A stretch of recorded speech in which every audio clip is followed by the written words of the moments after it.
Let's talk about Sonnet 6 of the Bloodless Blade. As always, I won't be reading it out in full, but I'll be reading each line and commenting on what my thought process was as I was writing it. So, first of all, if you watched the last video, you'd know this sonnet actually continues from the end of the previous one. So, such disrespect to form, he'd surely die for acts disgracing royals in their halls.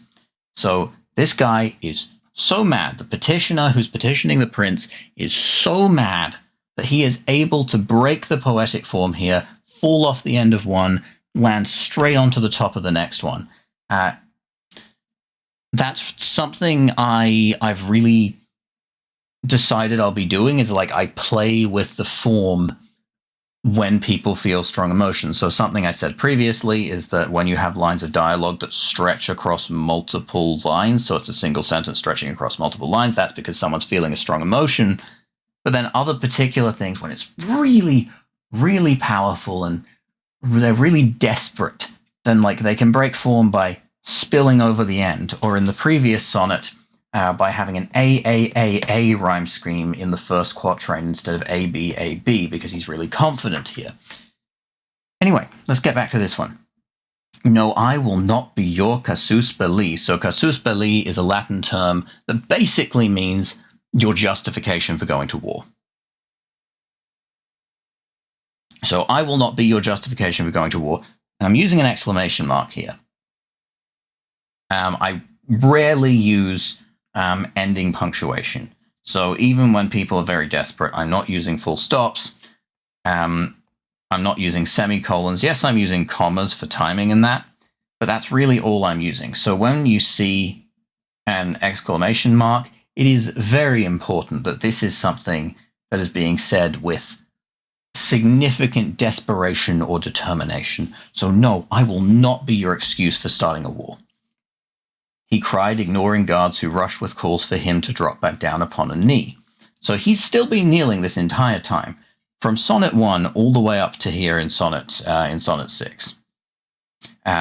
He has been kneeling, now he's stood up. He's like, I don't care about royal protocol anymore. I'm going to break the form of the sonnet, and I'm going to break the form of the royal court as well. I refuse to kneel down when you are not even listening to me. And that is really representative of how desperate he's getting now. Now, of course, a royal hand was raised to halt the charge. The prince is not someone who's going to let his guards just stab someone for standing up in front of him. So clearly he's not a tyrant. He's not someone who's going to be off with their head. How dare they? Then, my wife will not be your casus belli. No threat besides this one could be as large. My son will not be your casus belli. So he has a wife and son who we didn't know about beforehand. Like, no threat besides this one could be as large, because this is a threat to his family. This is the threat to the things he cares about most in this entire world. That is why he is so desperate. Now we just learned that now. It's not about him. It's about his family. Now we have the prince no longer sat upon his throne. His jaw was slack and eyes were wide with woe. So this is something that the prince is moved by. And then he continues with your son and wife who I have never known. Now remember, they have a previous relationship.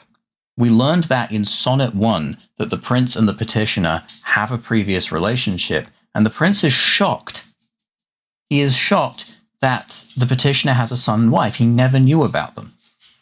What I would give if I might watch him grow.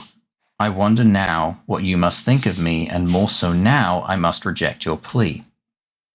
So he's saying, I would have loved to watch your son grow up, and I am so sad that I don't get to. And I wonder what you must think of me for that. You must think I'm a horrible person. And I now think you're probably going to think I'm even more of a horrible person, because I'm going to have to reject what you're asking me for. And that's what this ending here is, which will then get resolved further in the next sonnet. But that was Sonnet 6. So thank you for watching. Let me know what you think, and if you're interested in seeing more, please subscribe.